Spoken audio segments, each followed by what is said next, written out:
Ola. Bueno, pois vamos falar agora en un momento para un lauden as charlas que organiza de Mirar el Arte de Edward Muybridge, que é un fotógrafo de finais do século XIX e que sobre todo é coñecido pola súa parte de descomposición do movimento. El fixo unhas fotos moi famosas de cabalos galopando e despois outras cousas posteriores.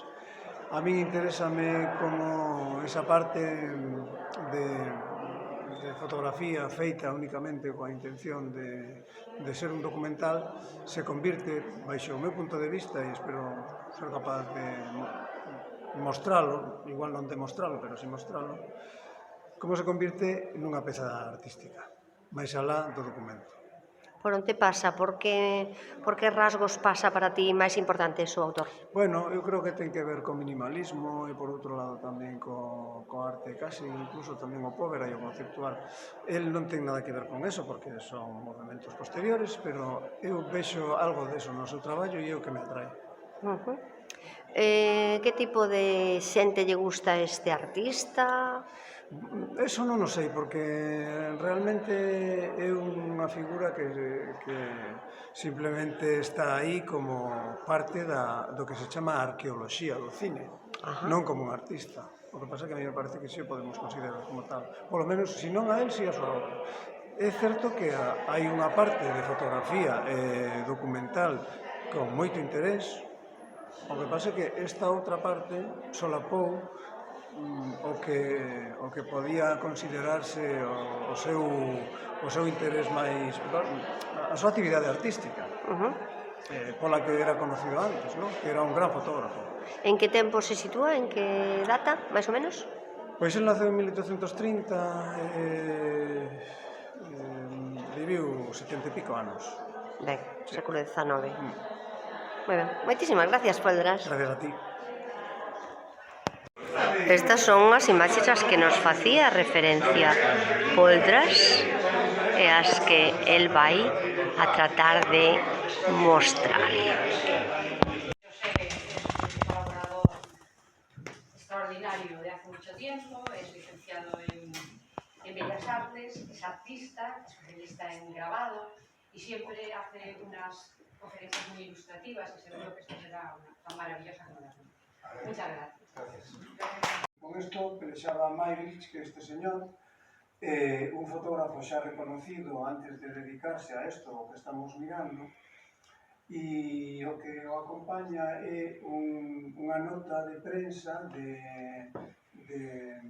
Daily of Alta California de 1873, onde se recollen eses experimentos que ele fixo nese ano.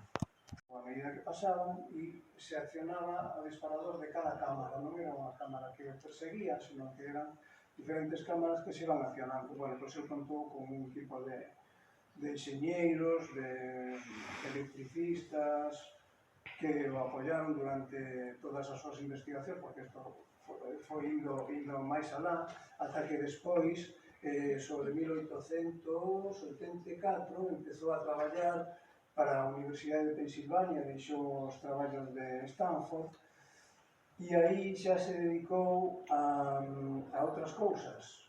Estudiou máis o movimento como documento para artistas, como documento para a medicina. Estes son, bueno, vedes aquí un neno sin pernas como se move para estudiar un pouco como afrontar unha posible recuperación. Este ten unha parálise, e abundando en facer modelos para artistas tamén, acabou facendo incluso animais de zoo que despois usaron moitos artistas da época e non só da época. No estudio de Francis Bacon, un especialista americano, había un montón de traballos de fotos de Muybridge. Entendo que, por un lado, interpela ao espectador ou atraer a súa atención pola contradición entre rudimentarias e sofisticadas. O resultado é técnicamente deficiente para as posibilidades actuais, sendo ao mesmo tempo reveladoras do que o ollo non pode percibir. Nese sentido, para min, interpela. No segundo, sitúano fora da rutina diaria.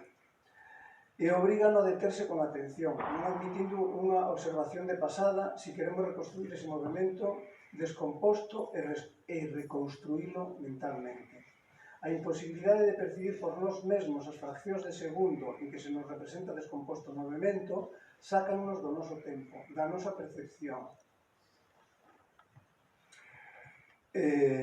Para reconstruir o movimento da carreira nun tempo ficticio. Sería a segunda. E a terceira funcionan como símbolo. Non reproducen unha realidade, posto que non somos capaces de percibir o que nos mostra. Representa ou simboliza a velocidade na imaginación de quen o ve. Bueno, estes tres puntos son os que a mí me fan pensar que Malevich, máis alá do que el pretendía, que era facer un documento, fixo arte.